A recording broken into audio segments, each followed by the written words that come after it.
What actually happened in Bangladesh? On August 5, Sheikh Hasina fled the country after thousands marched to the streets breaking curfew. The police could not control the situation anymore. The army declined to shoot and kill their own countrymen. In the meantime, the brutality of Hasina killed more than 1,000, maimed and blinded thousands. Did the students alone topple the Hasina regime that has been ruling Bangladesh for the last 15 years? Or the Islamic extremists took over Bangladesh? What is behind all the attacks against the Hindus in Bangladesh? Did communal violence broke out after the fall of Hasina? How the movement about quota in government jobs ended up toppling the dictator? There are many theories on the ground, especially some really interesting ones by the government supporter media in India, or as they call it, the Godi media, the media that sits on the lap of power. The Godi media is trying to spread rumors by terming the movement in Bangladesh sometimes as a victory of Islamists and extremists, and sometimes as the doing of CIA or America.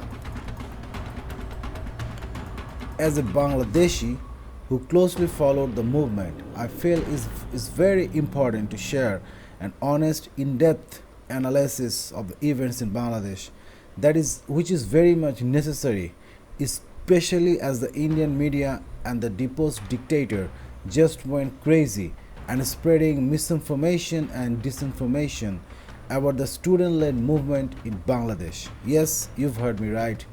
It was the student-led movement which was participated by the mass people from all walks of life in Bangladesh.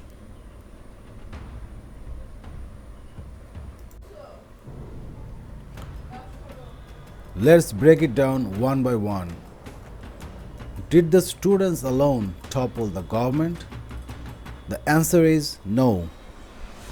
There is no doubt the movement was led by the student, but people from all walks of life participated in this movement, including young members of all political parties outside the government.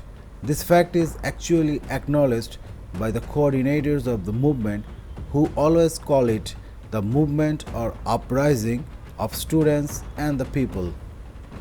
But it needs to be said that when the students took to the streets in early July this year, it was merely for the reformation of the quota system in government jobs. Mentionable, quotas occupied as much as 56% of the government jobs, which sparked the movement in the first place. Government jobs are very much sought after by the common people in Bangladesh, like any other country in the Southeast Asia, as it is ensured job security, prestige, and acceptability in the society. By the way, what is the quota system in Bangladesh anyway? The quota system means that a certain percentage of the jobs in all government jobs will be reserved for certain population groups like the freedom fighters and their progeny, women, different ethnic groups, handicapped people, etc. It is a system of positive discrimination, but as much as 56% of it meant a very little scope for those who do not belong in that particular group. So the students wanted a reform and revision of the quota allotments, which the government or the Hasina regime repeatedly termed as quota cancellation movement, a misnomer to gain political edge. Next point is how the movement about quota in government jobs ended up toppling the dictator. Well, you have to give credit to the Hasina regime for doing that, if any. Otherwise, a simple issue like that could have been resolved very easily in any democratic government system. But the problem is, under Hasina and Awami League, Bangladesh was not a democratic country. Why? To prove that, in short, is to say that there was no credible or real election for the last 10 years in Bangladesh, which saw three elections, of which two were boycotted by the main opposition party, and the one which the opposition party participated in 2018 is popularly known as the midnight vote, as Hasina man managed to fill all the ballots in the preceding night and barred people from going to the polling station or the polling booths. And in all those elections, the Hasina man got around 93 to 98% of the votes, which only happens in countries like North Korea and Syria. This gives an idea about the level of rigging.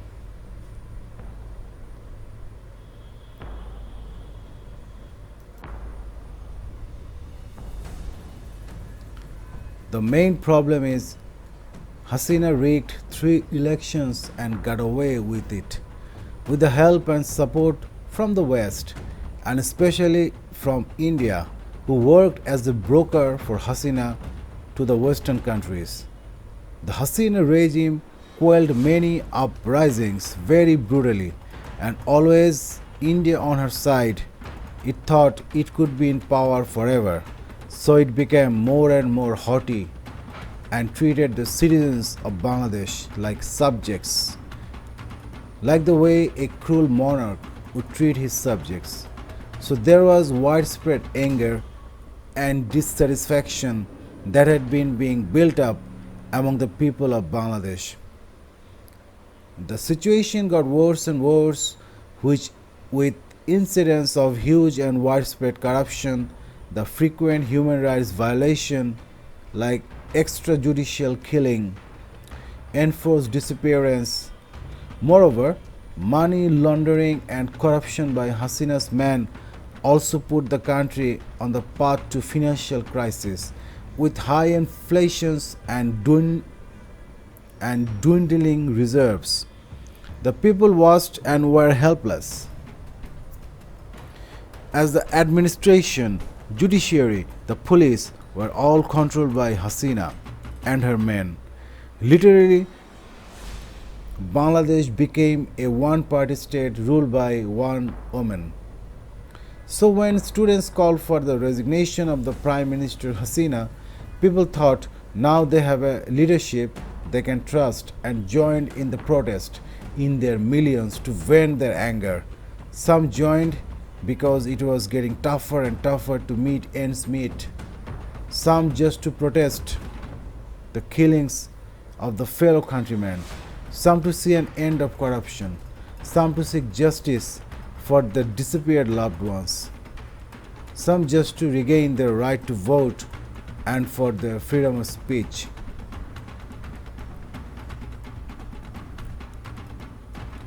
Now let's see how the movement morphed over time. The movement started in early July this year after the High Court overturned a government notification that abolished the quota system at the end of June 2024.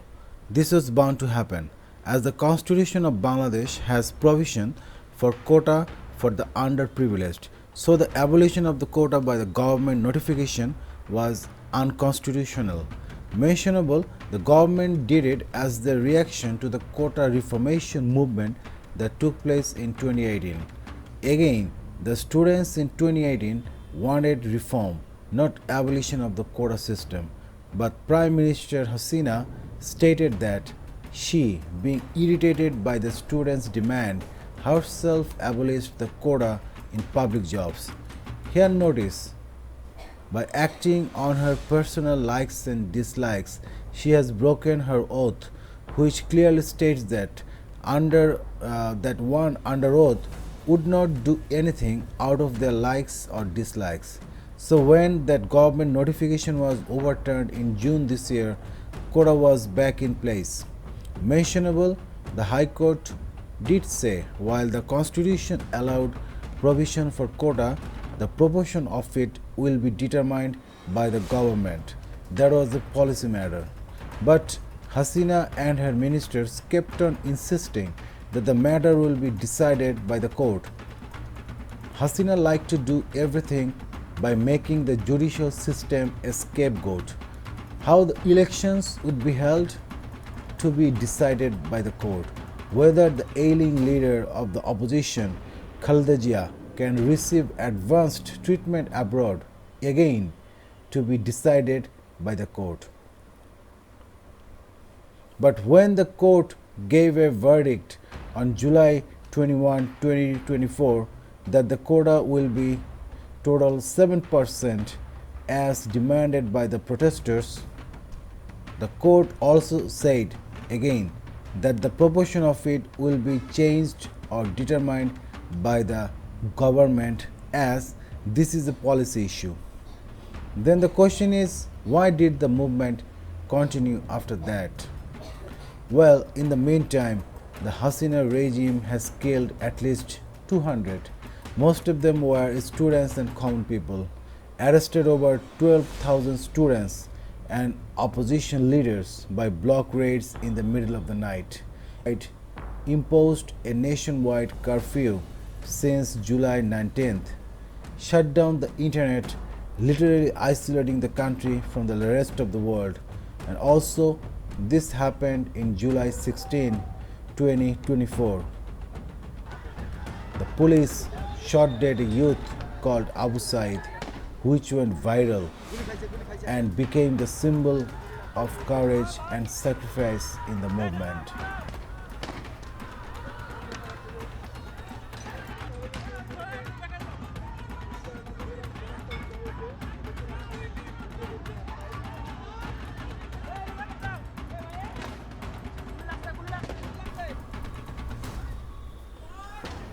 To round things up, the students had no other alternative but to continue with their movement. People of all walks of life joined in, some just to vent their anger at the death of their friend, some as they could not afford to have a proper meal for the high inflation, parents to accompany their children as they must join the protest like all of their friends. As Hasina grew more and more cruel and killed more and more people joined the protest. Soon the fate of Hasina and Awami League was sealed forever. The police could not control the situation anymore. The army at this point declined to shoot at their own countrymen. Hasina at last fled the country after killing more than 1,000 students and common people and leaving maimed and injured many hundreds of others. A great victory for the people of Bangladesh.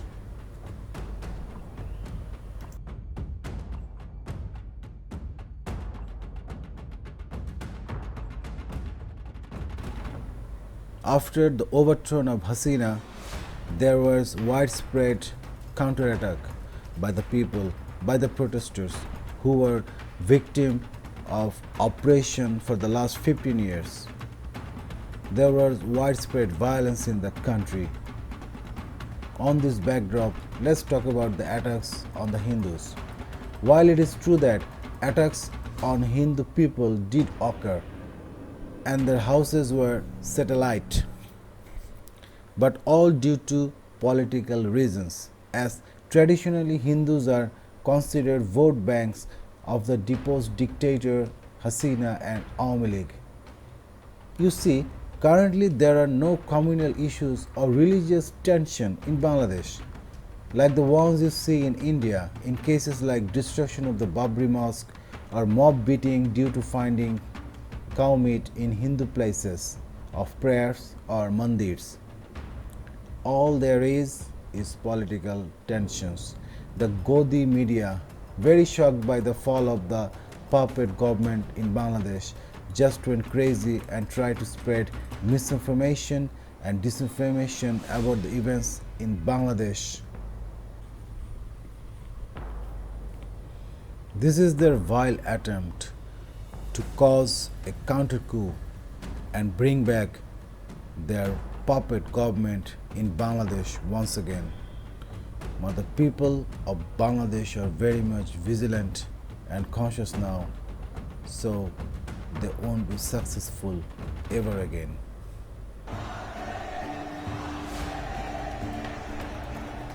I hope this gives you a clear picture of the events that unfolded over the last 1 month or so, and this will be able to portray a clear picture of what happened in Bangladesh. Thank you.